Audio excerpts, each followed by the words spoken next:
Bueno, muy buenas tardes. Un saludo a la exministra Carolina Corcho, a la universidad. Toda mi gratitud por esta invitación y a todos ustedes, gracias, y a quienes nos acompañan en las redes sociales también. Estamos en un momento muy importante para Colombia, y es elegir un buen presidente. Claro que cualquiera puede ser presidente, pero lo que necesita Colombia no es que cualquiera la gobierne, es que la gobiernen personas que pueden realmente transformar lo que vamos a hacer en Colombia. Me encanta el tema que nos propusieron porque este es un tema que incluye prácticamente todo lo que uno quisiera hablar. Y quiero arrancar diciendo que nos ha tocado un mundo muy extraño. Yo creo que esta es un momento muy importante en la historia de la humanidad, porque estamos a puertas de un cambio de paradigma en los términos de Kuhn, de las revoluciones estructurales. Y claro que eso genera oscuridad, entre otras cosas, porque nos han tocado cambios de lo que creíamos que eran las verdades fundacionales del mundo que teníamos, y es que a mayor desarrollo iba a haber mayor bienestar, y aparece el calentamiento global, y nos hace preguntarnos cuál tipo de desarrollo, si es el desarrollo la respuesta. Son cuestiones que son difíciles, y por supuesto viene el tema de la idea de que más libertad iba a dar más desarrollo, y aparecen potencias emergentes donde la libertad no hace parte de la agenda de quienes gobiernan. Y luego nos decían, una sociedad de información donde todo el mundo tenga acceso al conocimiento va a ser una sociedad más democrática, mejor informada. Y aparecen las redes sociales y la polarización, donde ya nadie sabe qué es verdad y qué es mentira, y tenemos cifras que cualquiera se puede inventar, y el debate está ahí. Y nos habían dicho, más educación nos va a dar más oportunidades, y a partir del año entrante, queridos jóvenes, todos los computadores van a ser más inteligentes que nosotros. Estos son los desafíos de la humanidad, desafíos difíciles, desafíos que hablan de la subsistencia de la propia democracia. Porque cuando uno piensa la democracia en los términos de lo que le ha tocado vivir al mundo actual, pues por supuesto ustedes inmediatamente saben quién es el enemigo. El enemigo de la democracia es el populismo, que le dice a la ciudadanía que todo se soluciona fácilmente, que tienen una especie de varita mágica y que no hay sino que agitarla porque todos los demás no han querido solucionar los problemas. Es que la culpa es de los de antes, que no quisieron. Porque se imaginan que aquí hay como unos colombianos que se levantaban por la mañana y decían, ojalá haya bastantes pobres en Colombia. Ojalá el sistema de salud sea bien malo para que sufran los colombianos. Eso parece una caricatura, pero ese es el populismo, que termina por convencernos de que hay unos buenos y unos malos. Y en esa simplificación, pues las democracias empiezan a ceder a esos discursos populistas que son siempre por esencia mentirosos. Y una reflexión, usted puede elegir un populista, un outsider, suena bien, chévere, vaya, sáquelo. Chávez ganó todas las elecciones en las que se presentó, se lo heredó a una persona que no tenía nada de carisma, y sin embargo 25 años llevan los venezolanos tratando de salir de la tiranía y no han podido. Yo creo que aquí lo que hay que entender es que la democracia tiene que dar resultados. La democracia, para que la podamos defender, y ese es el gran reto en el que los quiero invitar a que todos estemos unidos, es que la democracia tiene que resolver los problemas de los colombianos. Primer tema, Colombia, que es un país de ingreso medio, no tiene derecho a tener 5.700.000 colombianos en pobreza extrema. No tiene derecho, porque tenemos cómo solucionar eso y cómo sacar este país adelante y crecer nuestra economía para que ningún colombiano se acueste con hambre. ¿Y cuál es la unidad de propósito entonces? El desarrollo económico, que es la única manera, jóvenes, de superar la pobreza. Uno no supera la pobreza a base de subsidios. Los subsidios sirven para aliviar las necesidades transitorias, pero usted no quiere tener una sociedad que depende del Estado y a la que le dan migajas. Usted quiere tener ciudadanos libres, y los ciudadanos libres son aquellos que pueden exigir, que pueden criticar, que no tienen que estar arrodillados a ningún gobierno, Y esos ciudadanos lo que necesitan son ingresos. Oigan esa palabra mágica, ingresos. Ingresos es cuando usted tiene un negocio y le va bien en el negocio. Ingresos es cuando usted tiene una peluquería y le va bien en la peluquería. Ingresos es cuando usted tiene un empleo. Ingresos es cuando usted logra que lo que usted se gana le sirva para vivir dignamente. Y yo creo que aquí lo que nos vamos a encontrar es un país muy desorganizado, unas finanzas públicas destruidas, nos vamos a encontrar un sistema de salud en ruinas, nos vamos a encontrar la seguridad energética amenazada, recuperable, y un problema de seguridad de madre y señor mío. Pero estas cosas las podemos solucionar. Pero ojo, no se nos pueden ir los 4 años solucionando estos problemas. Necesitamos sacar este país adelante. Estas son las cosas que nos van a dejar rotas, pero que no significa que arreglarlas nos entregue la Colombia que queremos. Esta es solamente la cuota inicial de lo que tenemos que hacer. Aquí algunas cifras sobre lo que está pasando en materia de finanzas públicas. Ustedes sabían que tenemos la deuda más grande de la historia de Colombia, más de 1.000 billones. Este gobierno nos va a entregar este país con un déficit fiscal que puede oscilar entre 85 y 100 billones de pesos. Ustedes dirán, ¿pero por qué tanto? Solamente en el sistema de salud la deuda ya está en 52 billones. Y a eso súmele que no estamos pagando los subsidios de energía de los colombianos más pobres, ni los subsidios de gas. Y estamos dejando de pagar incluso a los contratistas que llevan meses pidiendo que por favor les paguen y no les pagan. Todas esas deudas se van a acumular y con la mala administración, pues lo que va a pasar es que el déficit se va a agravar todavía más. Un sistema de salud que va a quedar en ruinas.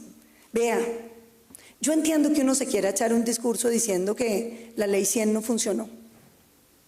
Y entonces toman control de las EPS.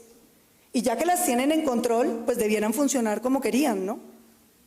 Y resulta que todos los indicadores se acabaron. Miren, hoy hay más tutelas contra las EPS intervenidas, manejadas por el gobierno, que las tutelas que tenían antes.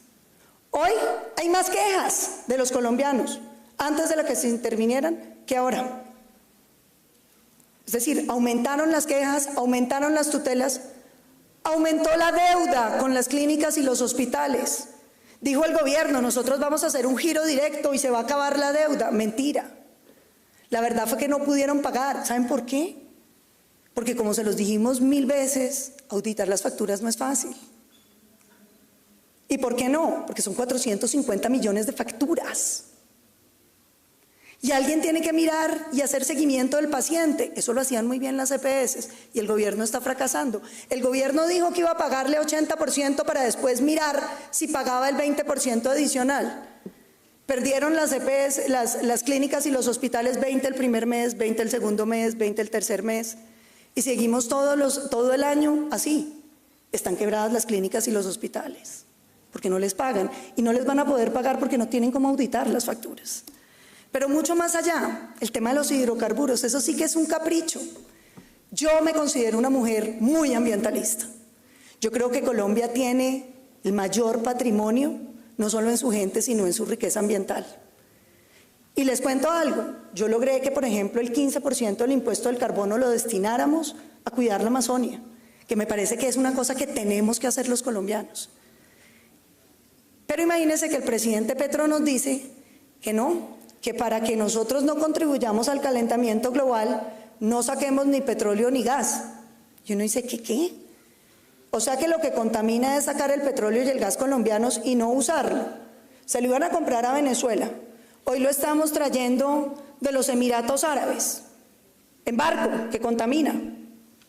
Y perdimos los empleos, perdimos los recursos de las regalías y perdimos la inversión de esas empresas en Colombia. Entonces, ¿eso favorece al medio ambiente? No, no lo favorece. Nuestras emisiones siguen siendo más, son las mismas o incluso más por cuenta de que nos toca traer los combustibles. Aquí solamente algunos datos para que vean lo que ha pasado, pero tal vez lo más grave es el tema de la seguridad. Este gobierno le dijo a los colombianos que la política antidrogas había fracasado, que lo que había que hacer era legalizar. Yo decía, pues suena muy lindo, pero usted legaliza hoy y mañana ¿qué hace con la coca? Ya legalizó, listo, legal la coca en Colombia, ¿qué va a hacer con ella mañana? Si está prohibido venderla en Estados Unidos, en Europa, en Rusia, en todas partes, ¿a dónde la va a mandar? Se la va a meter toda. La cocaína, exacto. Que la va a volver toda Coca-Cola y agua coca. Le va a vender al mundo 2.600 toneladas métricas. No, eso no es verdad. Uno no puede meterse cuentos. Si el mundo no legaliza, la verdad es que nosotros no vamos a jugar ese juego solos. Pero lo grave es que cuando crece la cocaína, usted le crecen los grupos ilegales. ¿Y por qué le crecen los grupos ilegales? Porque es un montón de plata. ¿Ustedes sabían, jóvenes, que Colombia hoy exporta más cocaína que petróleo, que es nuestro primer producto de exportación? Impresionante. No toda la vida, se equivoca grandemente. Le voy a contar lo que ha venido pasando. No me da pena, cuando ustedes sean senadores y precandidatos se echan el discurso, ¿cierto? No ha sido siempre así, te equivocas totalmente. Y ahí están las cifras que lo demuestran. En la época de Pablo Escobar producíamos 500 toneladas métricas de cocaína. Hoy producimos 2.600 toneladas métricas de cocaína. Cuando se fue el presidente Uribe había 50.000 hectáreas de coca. Hoy hay 300.000. Entonces no es lo mismo. Y no es lo mismo la participación. Yo les voy a pedir que ustedes hagan sus preguntas cuando les toque. No es un proselitismo político, estamos en una cuestión académica, la doctora está presentando su ponencia. Después, se quede un momento. Bueno, por favor la escuchamos y ya ahorita vamos a hacer las preguntas. Muchas gracias. Por favor, vamos a hablar de seguridad multinacional.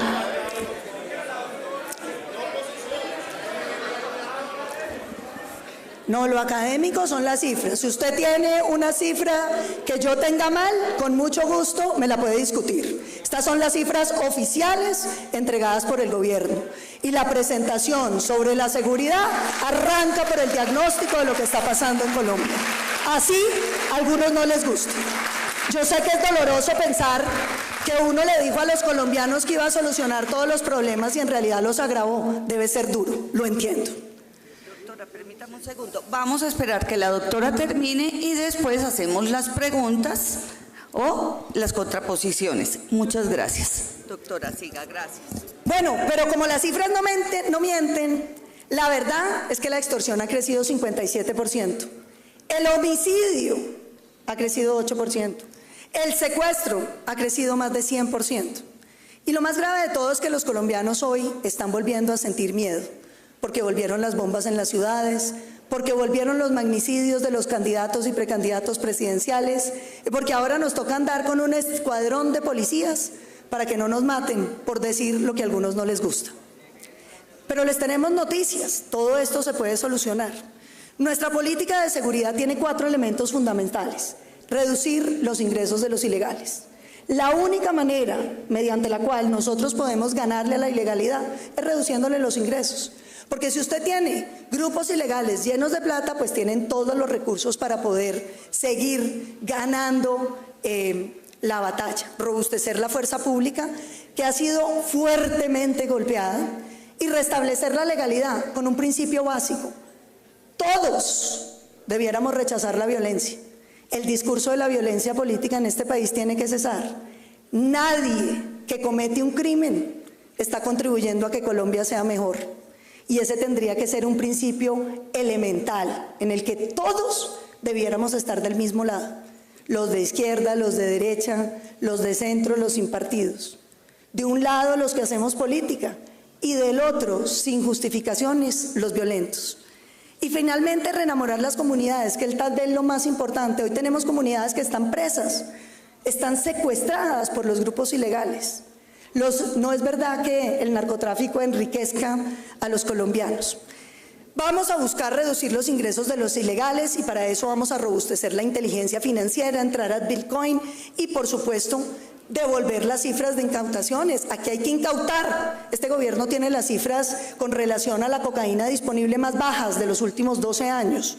Vamos a volver a incautar, a destruir laboratorios, a controlar los precursores químicos para que la cocaína no sea el 70% de la cocaína del mundo, que Colombia nunca había producido una proporción semejante. Y vale la pena recordar que aquí necesitamos figuras de extinción de dominio, inteligencia con la OIAD, imputación por línea de mando. ¿Saben qué es eso? Es que uno no va detrás del que comete el pequeño delito, sino que cada vez que una estructura criminal comete un delito, aunque sea pequeño, vamos por los cabecillas y se hacen imputaciones por línea de mando, muy efectivas en el mundo. Entrarle al Bitcoin y buscar con blockchain empezar a transparentar todos los temas económicos de este país para evitar el lavado de activos. Son 67 billones de pesos que está moviendo el narcotráfico según el gobierno en este momento. Pero tenemos que robustecer nuestra fuerza pública. Mire, este gobierno nos va a entregar este país con 30.000 hombres en armas en la cifra más benévola que tengamos. Durante el primer año y medio de gobierno de Gustavo Petro crecimos en 3.500 guerrilleros. Y aquí yo creo que hay que hacer una reflexión desapasionada. ¿Nos sirven los procesos de negociación o no?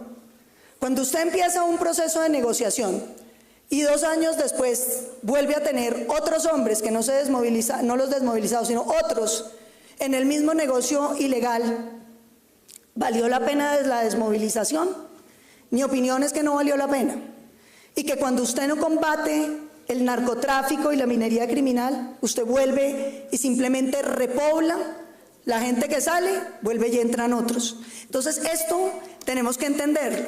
Mire aquí el resultado de las políticas. Hoy tenemos 790 municipios con presencia de ilegales. Estas son las cifras de la Defensoría del Pueblo, que de hecho, las más actualizadas hablan de 809 municipios.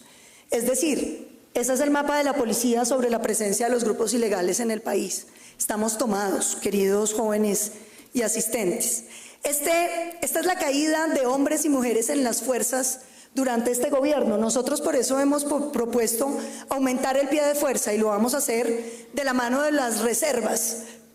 ¿Qué es lo que queremos? Una carrera adicional al lado de la fuerza pública que no afecte la antigüedad de quienes están, pero que permita traer todo el conocimiento de quienes están retirados y que pueden ayudarnos a tener un ejército profesional, reentrenado rápidamente y que puede ser una solución real a los problemas de violencia que hoy tiene Colombia. Aquí está el tema de la policía y la fuerza pública con las aeronaves. Ojalá el gobierno deje comprados los aviones porque necesitamos esos aviones polivalentes, necesitamos superioridad aérea para poder combatir los grupos ilegales. Restablecer la legalidad, ya les hablé. Hay que llevar a la prisión a los delincuentes. Por eso tenemos que tener medidas como la flagrancia, los strikes de la flagrancia, las imputaciones de línea de mando y construir cárceles en concesión y productivas que nos permitan tener una posibilidad de resocialización. Nosotros no podemos seguir teniendo en nuestras cárceles escuelas de crimen. Reenamorar a las comunidades, ¿qué significa? Sacarlas de los negocios ilegales. Pero no hay que sacarlas simplemente poniéndoles a que cultiven un producto que luego con las fuerzas del mercado pierde precio. Yo quiero campesinos que cultivan aguacate, pero son socios de la fábrica de aguacate para poder extraer aceite. Si van a sembrar caña, que puedan ser socios de las fábricas de rones, de aguardientes artesanales que con mi ley de la panela podemos sacar.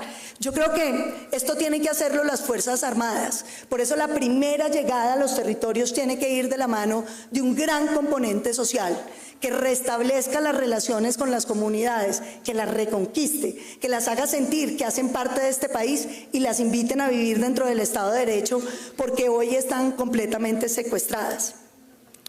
No voy a pasar por temas de tiempo por el tema de seguridad urbana porque quiero concentrarme en esto.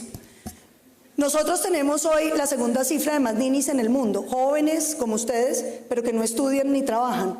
Y no estudian ni trabajan porque no quieren, porque le han perdido sentido a la vida, porque no encuentran que este país les dé respuestas en torno a lo que queremos hacer. Y eso tiene que ver con los problemas de la educación que tenemos. Hay algunas cifras que valen la pena pensar, pero uno de los temas que me parece más importante es pensar que la prioridad tienen que ser nuestros niños. La educación, si quieren hablar de inequidad, es el mayor factor de inequidad en Colombia. Entre más pobre es usted, peor educación recibe. Por eso nosotros defendemos los bonos escolares, para que las familias pobres y vulnerables tengan el derecho que tiene cualquier colombiano con ingresos, que es escoger el colegio de sus hijos. Y pueden escoger uno público y le damos más plata al público. Y pueden escoger uno privado y le pagamos la educación en el privado. Porque yo creo que los niños pobres de este país merecen tener todas las oportunidades disponibles para que los podamos sacar adelante. Y hoy tenemos además la revolución de la inteligencia artificial, que significa que vamos a poder tener, y esto es bien importante, calidad de la mejor calidad educativa posible en todos los rincones de Colombia. ¿Y por qué? Porque la podemos llevar con inteligencia artificial. Hoy un tutor de inteligencia artificial es capaz de identificar lo que usted no aprendió, el huequito que tiene, el ejercicio preciso que usted necesita hacer para corregir eso que no ha aprendido. Y tenemos nuestros profesores como motivadores al lado de los niños, ayudándoles a que los volvamos de excelencia. Si nosotros logramos convertir a Colombia en una superpotencia energética, imagínense eso, construimos más hidroeléctricas, construimos todos los parques solares, fotovoltaicos que necesita este país, vamos a lograr que la energía tengamos un superávit de energía en Colombia. Y así podremos invitar a las empresas de alta tecnología a que se asienten en este territorio y haya una transferencia tecnológica. Porque, señores, el mundo va a cambiar. El mundo que vivimos nosotros no va a ser el mundo que nos va a tocar en los siguientes 10 años. Y si nosotros no plantamos las semillas para poder estar acondicionados a lo que va a pasar en el planeta, nos vamos a quedar, como digo yo, viene esta ola y uno puede estar con los que quedan sepultados por la ola o puede ir surfeando por encima de la ola si toma las decisiones que son necesarias para que este país pueda salir adelante. Yo soy una convencida de que este país sí puede salir adelante. Este es un país lleno de futuro. Nos mata que somos incapaces de entender que aquí no hay un barco para los de izquierda y otro para los de derecha. Todos vamos en el mismo barco. Y el barco tiene que empezar a avanzar hacia alguna parte. Porque les digo algo, este país se está volviendo viejo antes de volverse rico. Si nosotros no usamos las 2 décadas que vienen para volver este país rico, vamos a haber perdido la oportunidad de hacerlo. Este es el reto de la generación que ustedes representan, de mi generación. Y quiero decirles que siento que este país es capaz de solucionar esos problemas y de sacar adelante este país para que todos los colombianos puedan tener ingresos dignos. Muchísimas gracias.